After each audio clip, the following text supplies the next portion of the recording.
কিন্তু আজকে যখন বাংলা সিনেমা দেখার পরিবর্তে আমরা সিনেমা আমদানির প্রতি ঝুঁকছি, সেটি বন্ধ করতে হবে, সেই কথাটি যখন বলেন না, তখন আমরা বিস্মিত হই।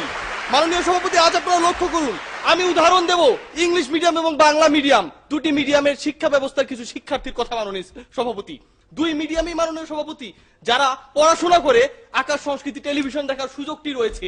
মাননীয় সভাপতি, ইংলিশ মিডিয়ামে যারা পড়ে তার টুইঙ্কেল টুইঙ্কেল লিটল স্টার এই জিনিসটি জানে, কিন্তু মাননীয় সভাপতি আমার গাছ সম্পর্কে জানে না, আমার তাল গাছ সম্পর্কে জানে না, আমার কানাবগির ছা সম্পর্কে জানে না। মাননীয় সভাপতি কেন জানে না? কেন জানে না? বাংলা মিডিয়ামের শিক্ষার্থীটি কেন জানে? কারণ হচ্ছে ইংলিশ মিডিয়ামের শিক্ষার্থীর পরিচর্যার যে বিষয়টি তার অভিভাবক যেভাবে করেন, সেটি হচ্ছে মাননীয় সভাপতি বাংলা মিডিয়ামের শিক্ষার্থীর তুলনায় অন্যরকম।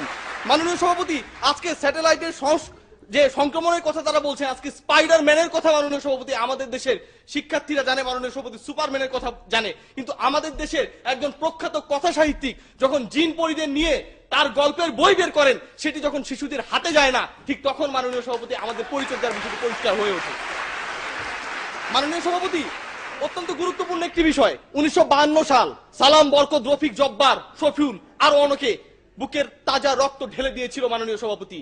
কিন্তু এই একবিংশ শতাব্দীতে এসে যখন আমাদের দেখতে হয় যে উচ্চ আদালতে বাংলায় রায় হবে কিনা, এটির জন্য আরো একটি উচ্চ আদালতের রায়ের জন্য অপেক্ষা করতে হয়, ঠিক তখন আমাদের হীনমন্যতার জায়গাটি, আমাদের চর্চার জায়গাটি কতটুকু অসার, সেই জিনিসটি প্রকাশিত হয়। মাননীয় সভাপতি, এই জায়গায় আরো একটি চর্চার অভাব রয়েছে, সেটি হচ্ছে রায়টি হয়ে যায় যে বাংলায় রায় দেওয়া যাবে, কিন্তু তার পরবর্তী সময়ে আজকের বাস্তবতায় যখন 5% বেশি রায় বাংলায় হয় না, ইংলিশেই হয় 95% রায়, ঠিক তখন মাননীয় সভাপতি কোন স্যাটেলাইট, কোন আকাশ সংস্কৃতি সেই জায়গাটিকে প্রভাবিত করে? আমার প্রশ্ন আপনাদের কাছে। মাননীয় সভাপতি, আজকে যদি আমরা লক্ষ্য করি, অত্যন্ত পরিষ্কার তারা সিএনএন এর কথা বলেছেন। তারা বলেছেন 1992 সালে সিএনএন এসেছে। মাননীয় সভাপতি, ঠিক তার পরবর্তী সময় হতে আমরা আমাদের সংস্কৃতির পরিচর্যা করছি না। সিএনএন কিংবা আকাশ সংস্কৃতি একটি পরীক্ষা। মাননীয় সভাপতি, পরীক্ষা এসে কিংবা পরীক্ষা আসবার কারণে কিছু শিক্ষার্থী ভয় পেয়ে পরীক্ষায় অকৃতকার্য হবে, বিষয়টি এরকম নয় মাননীয় সভাপতি।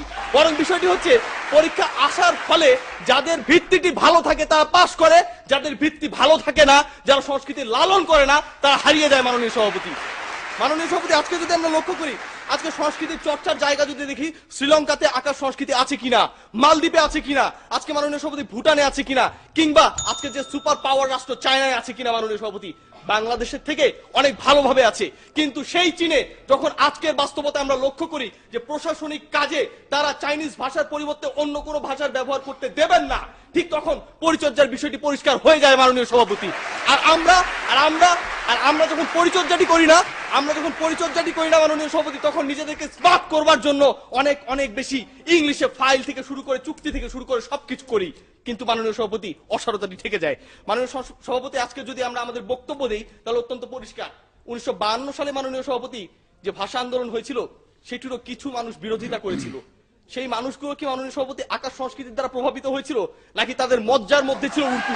প্রশ্ন হচ্ছে এই জায়গায় মাননীয় সভাপতি, আজকে সেই মানুষগুলোর মজ্জার মধ্যে যখন একটি উর্দু নামক বিষবৃক্ষ থাকে এবং 52 ভাষা আন্দোলনের মাধ্যমে সেই মানুষগুলো যখন চিহ্নিত হয়ে যায়, ঠিক তখন একটি বিষয় পরিষ্কার হয় যে সব সময় মাননীয় সভাপতি শেকড়হীন কিছু জাত উপজাত থাকে, কিন্তু পরীক্ষা এলে সেটি প্রকাশিত হয়, সেই বিষয়টি আমরা ধরতে পারি। আজকে আকাশ সংস্কৃতি আসবার ফলে আমাদের সংস্কৃতি বিলুপ্তির পথে তারা যেটি বলবার চেষ্টা করছেন, সেটি হচ্ছে শুধুমাত্র এটুকুই যে আমরা পরীক্ষায় পাশ করতে পারছি না, পরীক্ষাটি এসে আমাদের আইডেন্টিফাই করেছে যে আমাদের দুর্বলতা কত বেশি। মাননীয় সভাপতি, সর্বশেষ একটি যুক্তি দিয়ে শেষ করব।